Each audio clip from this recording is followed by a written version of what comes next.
මම අම්මට කියලා තියෙන 14 වෙනිදා අමතර පන්ති කියලා. අපි දෙන්න හම්බෙමු. ඔය අර බෙන්ච් එක ගාවට එන්න. හරිද? අපි දෙන්නගේ නමත් එකේ කොටලානේ තියෙන්නේ. මම එන්නම්කෝ. වැලන්ටයින් සමරන්න නේද? තේ උඩුච්චියක් එක්ක. හිටපන්කෝ මං කරන්න. අම්මේ මං එළියට යනවා. කොහෙද මො යන්නේ? මේ පාඩම් කරන්න යනවා මේ සුපුන්ලා ගෙදර. සුපුන්ලා ගෙදර පාඩම් කරන කොපොත්?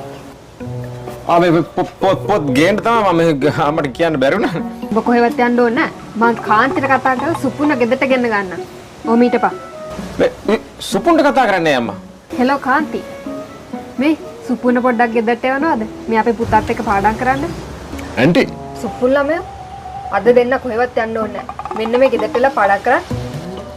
ඇන්ටි පාඩම් කරන්න. හරි. දැන් උඹලා දෙන්නට මේ ගෙදරින් යන්න නෙමේ. දැන් මං ගිහින් කවුදර නැට්ටිච්ච කියලා බලන්න ඕනේ. අර තිනි බංකුව නම කොටලා තියනවා කියවනේ. කෝ බලමු. ඉසුරු දන සුපුන්. සුදු මහත්තයා.